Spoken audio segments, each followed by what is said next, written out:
There is always a number when people speak about Chuck Norris. 70 million. 80 million. Sometimes, if the story needs to feel bigger, 100. It appears in headlines, in summaries, in quiet conversations that try to compress an entire life into something measurable. A figure that seems precise, complete, almost final. And under normal circumstances, that would be enough. Because wealth, as most people understand it, is meant to be something that can be counted, written down, compared, reduced to a value that fits neatly into a single line. But with him, the number never quite settles. It feels accurate and yet strangely insufficient, as if it captures the surface but leaves something essential untouched. Because long before anyone tried to calculate what he was worth, his name had already begun to drift away from simple definitions. It moved from a man to a presence, from a presence to a symbol, and eventually into something that no longer depended on proof.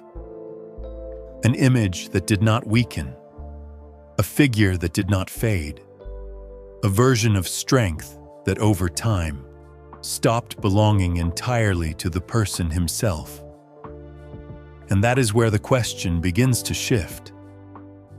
If wealth is only a number, then why does his name still feel larger than it?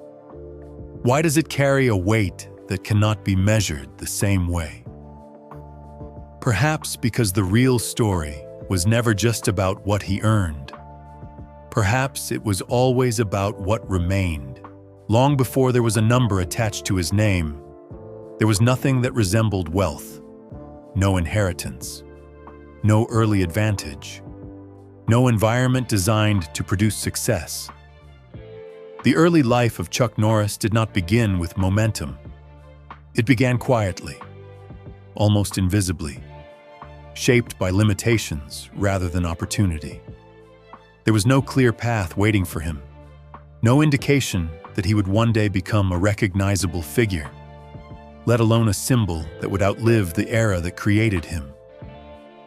And then, like many stories that do not announce themselves at the beginning, the turning point came in a place far removed from fame: the military.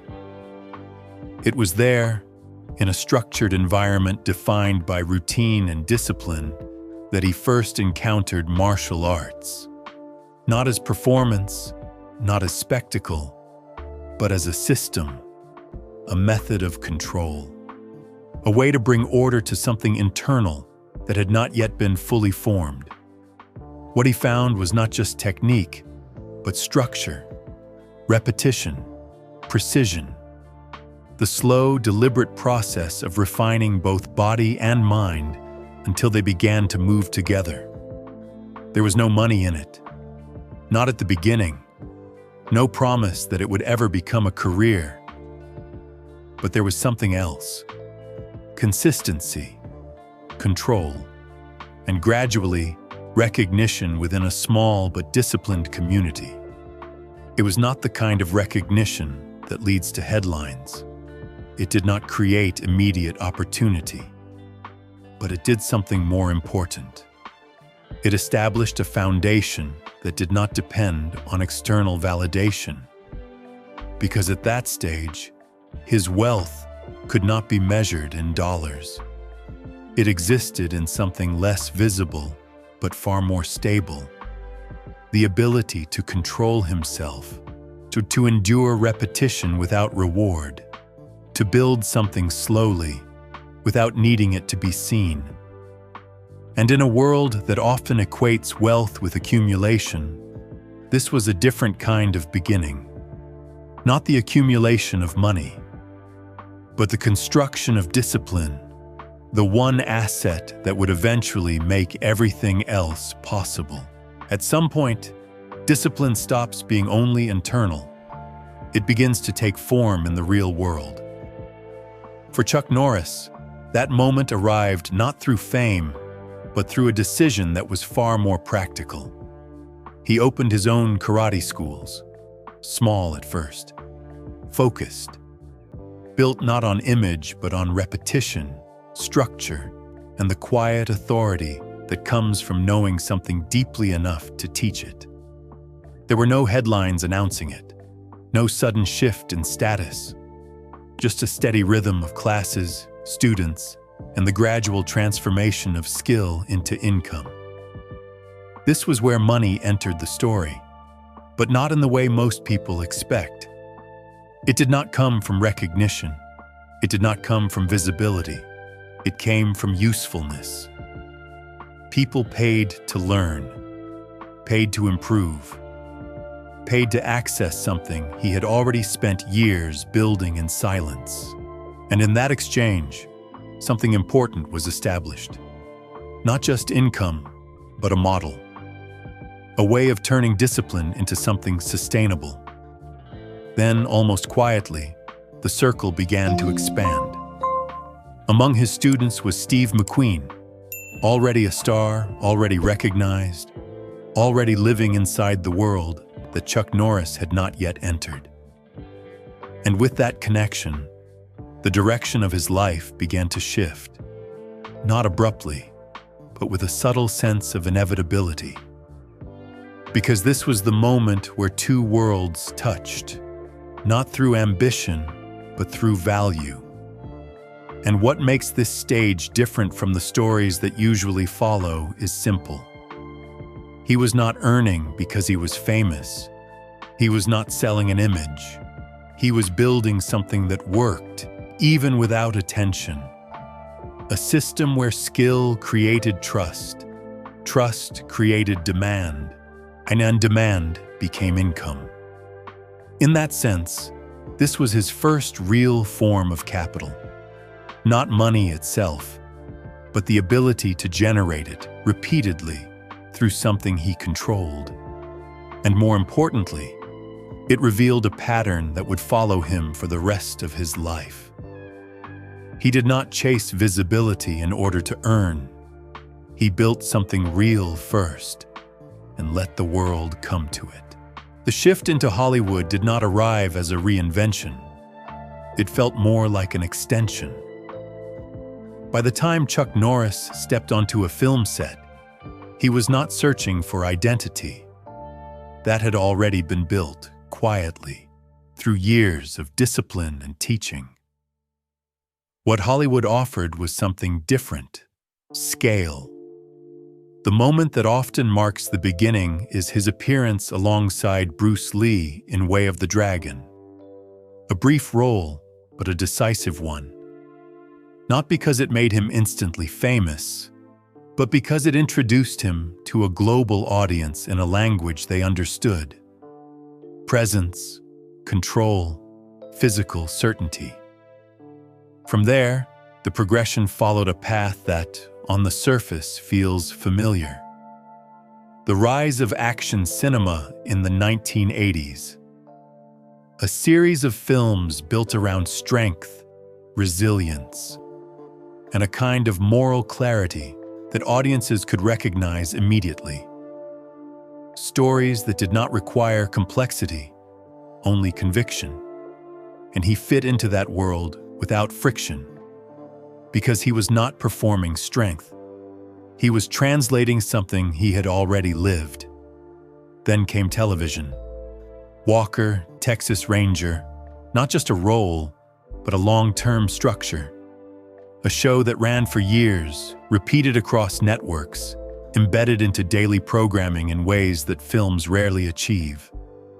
It became, in many ways, the most stable and consistent source of income in his career. At this point, the numbers begin to make sense. Film salaries, television contracts, residuals from syndication, the quiet, continuous flow of revenue that continues long after the work itself is finished. This is the part people can calculate. The part that turns into estimates, into net worth figures, into those familiar numbers that appear at the beginning of the story. And it is real. It matters. It represents decades of work translated into financial value. But even here, something feels incomplete. Because what Hollywood provided was visibility, and visibility created income. But it did not fully explain the scale of his presence. It explains how he earned, but not why his name continues to carry weight, even outside the work that created it. And that is where the story begins to move again. Because what looks like the peak of financial success is, in reality, only the surface of something much deeper. By the time the numbers began to make sense, something else had already been quietly taking shape. Because while the public saw an actor, a figure moving from film to television, from one role to the next, Chuck Norris was building something that did not depend on the camera. A system. It began with what he already understood better than anything else: martial arts. But instead of keeping it as a personal skill or a series of isolated schools, he formalized it into something structured, transferable, and scalable. Chun Kuk Do. Not just a style, but a framework, a method that could be taught, repeated, standardized. A system built on progression, belts, ranks, certifications, each level representing both mastery and continuity. It created not just practitioners, but a network. Instructors, students, communities, these all connected through a shared structure that extended far beyond any single location. This is where the nature of his wealth begins to change. Because a school earns money, but a system generates it, again and again. Across places he never needed to physically be, through people he trained, who would go on to train others. And alongside that system, something else expanded: his image. The idea of the strong, disciplined man, not as a character, but as a consistent identity. It moved into fitness, into products, into anything that aligned with the values he had embodied for years. Not aggressively marketed, not constantly reinvented, but steady, recognizable, trustworthy. This was not about chasing trends. It was about reinforcing something that already existed. And that is what made it scalable. Because when an image is consistent, it becomes transferable. When it becomes transferable, it becomes valuable. And when it becomes valuable, it can be multiplied. This is the point where the story shifts again. He was no longer just earning money from work. He was creating structures that continued to produce it. And that difference is subtle, but fundamental. Because earning requires presence, time, effort, participation. But a system, once built correctly, continues without you. And in that sense, his wealth was no longer tied to how much he could do. It was tied to how well he had designed something that could keep going, even when he didn't. At a certain point, something unusual begins to happen to a name. It stops referring only to a person. For Chuck Norris, that shift did not come from a business decision or a carefully planned campaign. It came from somewhere less controlled, but far more powerful: the internet. Not as a platform he used, but as a force that reshaped how he was perceived. It started simply: short lines, exaggerations, fragments of humor built around a single idea: that he was not just strong, but impossibly strong. Not just capable, but beyond limitation. A figure who did not lose, did not break, did not follow the rules that applied to everyone else. Chuck Norris jokes. On the surface, they were absurd, intentionally unrealistic, designed to entertain, not to inform. But repetition changes things. Because the more an idea is repeated, the less it needs to explain itself. And over time, those jokes stopped being just jokes. They became a pattern, then a shorthand, then eventually a meaning. His name no longer required context. It carried its own definition: strength, invincibility, certainty. And the most unusual part of this transformation is how it happened. There was no traditional marketing behind it, no centralized strategy, no coordinated effort to promote or protect the image. The community did it, freely, relentlessly. Across platforms, across years, across generations of users who may never have seen his films, but still understood exactly what his name represented. This is where the nature of his wealth changes again. Because this is no longer about income streams or systems. This is about ownership of meaning. In the moment when a person becomes something closer to intellectual property, not in a legal sense, but in a cultural one. A name that functions like an idea, something that can be referenced, shared, and understood without explanation. And when that happens, the relationship between work and value begins to break. Because normally, you are paid for what you do. But when your name carries meaning on its own, you are no longer dependent on doing. The value exists independently. It travels without you. It continues without effort. It sustains itself through the collective memory of others. And that is a different kind of power. Not the power to earn, but the power to remain relevant, even when you no longer need to prove anything at all. Once a name begins to carry its own meaning, the way it generates income changes quietly. It no longer depends on visibility in the traditional sense. It does not require constant appearances, new roles, or the pressure to remain at the center of attention.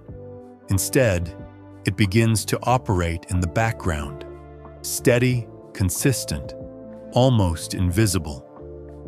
For Chuck Norris, this phase did not announce itself.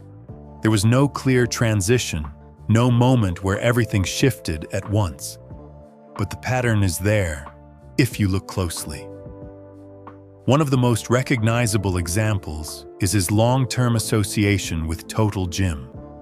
Not a one-time endorsement, not a short campaign designed to capture attention and disappear, but a sustained presence, repeated, familiar, quietly reinforcing the same image over time. Strength, discipline, reliability. The same qualities that had defined him for decades, now translated into something that could be marketed without feeling forced. And that is what made it effective. Because it did not feel like a performance. It felt consistent with who he had always been. Alongside that, there were other streams, less visible but equally important. Licensing his name, allowing his image to be used in ways that aligned with that identity. Books, publications, speaking engagements, each one extending the same idea into a different format, a different audience. Individually, none of these define his wealth, but together, they create something more stable than any single source. A network of income that does not rely on one industry, one role, or one moment in time.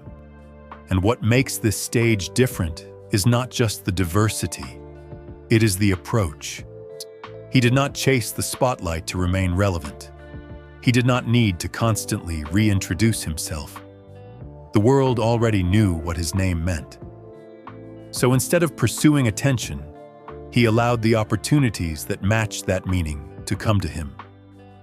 Carefully selected, consistent, aligned, and in doing so, he created a form of income that feels almost detached from effort.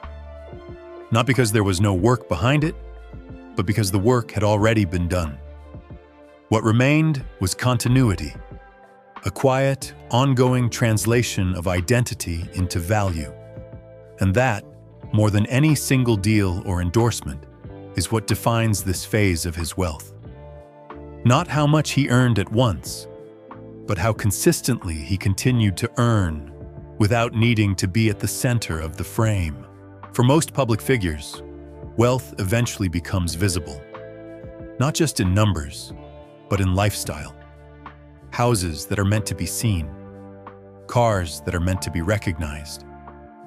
A constant, almost unspoken need to display success as proof that it exists. But with Chuck Norris, that pattern never fully formed. As his name grew larger, his presence in public life became quieter.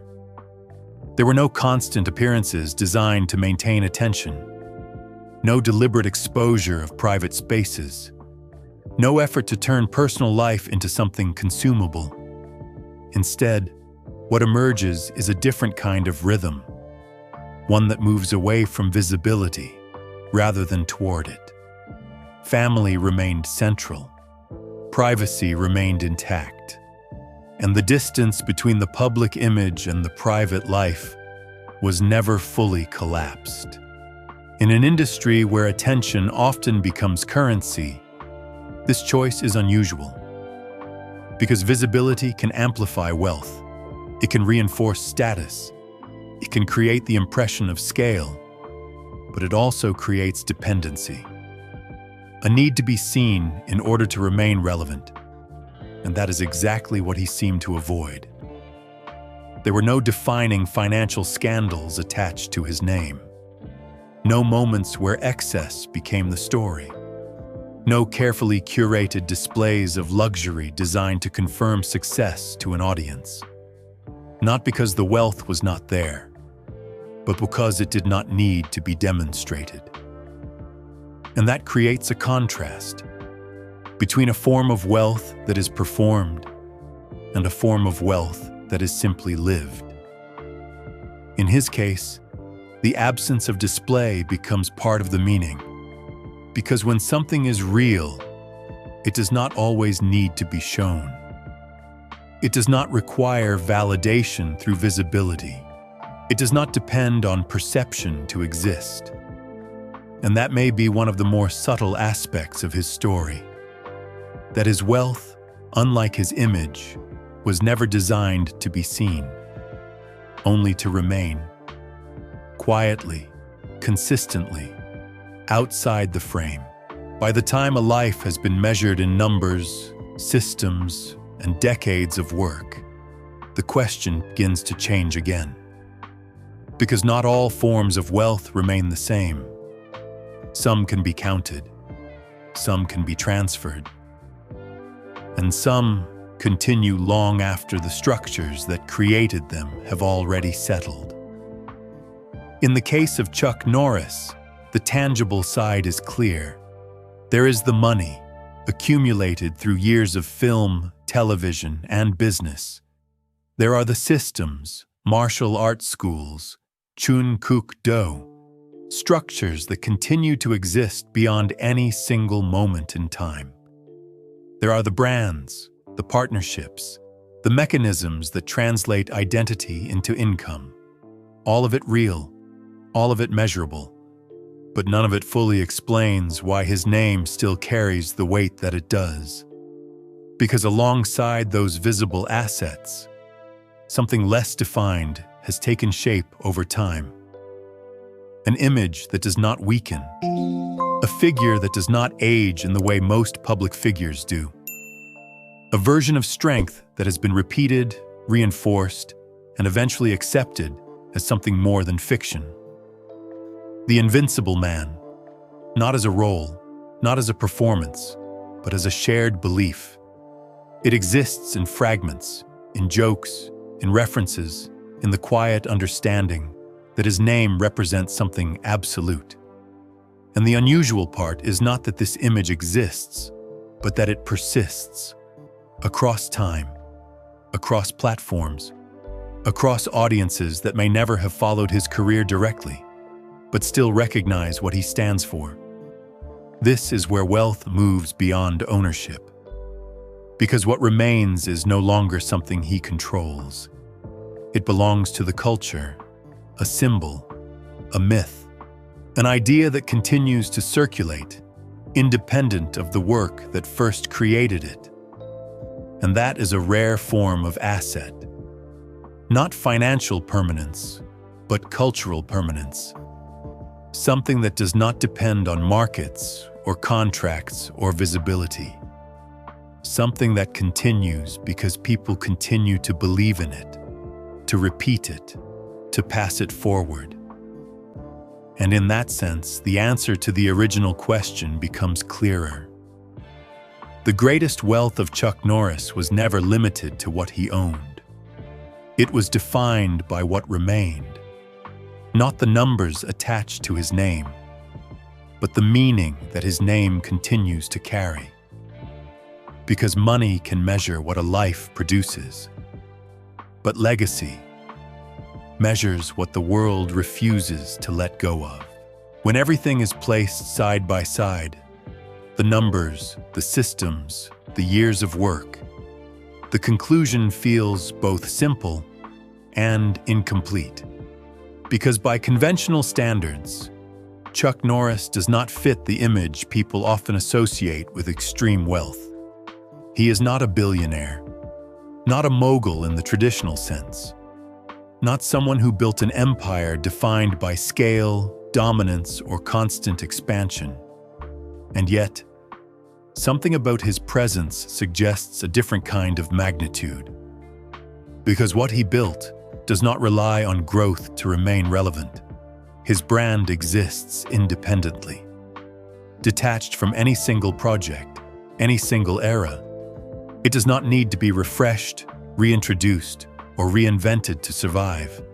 And perhaps more importantly, his image has not faded in the way most public figures eventually do.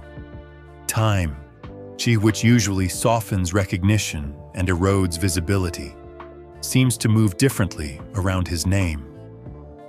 Not because he resisted it, but because what he became no longer depended on it. This is where the idea of net worth begins to feel limited. Because net worth measures accumulation. It measures output, ownership, financial translation. But it does not measure permanence. It does not account for the moment when a person's identity separates from their activity. When what they represent continues, even when they no longer need to produce anything new. And that is the space he occupies. A place where value is no longer tied to effort, where relevance is no longer tied to visibility, where the name itself carries enough meaning to remain intact. So the final distinction becomes clear. Money measures what a man earns, but legacy measures what remains when he no longer needs to earn. And in that sense, the story was never about how rich he was. It was about what his name became. Because some men build wealth, others become it. A fighter shaped by discipline before the world ever noticed. An actor who stepped into the spotlight without losing the foundation that defined him. And over time, something more difficult to categorize. A living brand. A name that no longer depends on presence to exist. A story that continues, even in silence. Chuck Norris was never just a man who earned wealth. He became something that could carry it, translate it, and eventually move beyond it. And maybe that is why the question never truly ends. Because some lives are measured in numbers, and others are remembered in meaning. If you are drawn to the quiet truth behind legendary names, subscribe to Icons and Legacies, where we explore not just fame, but what remains after it fades.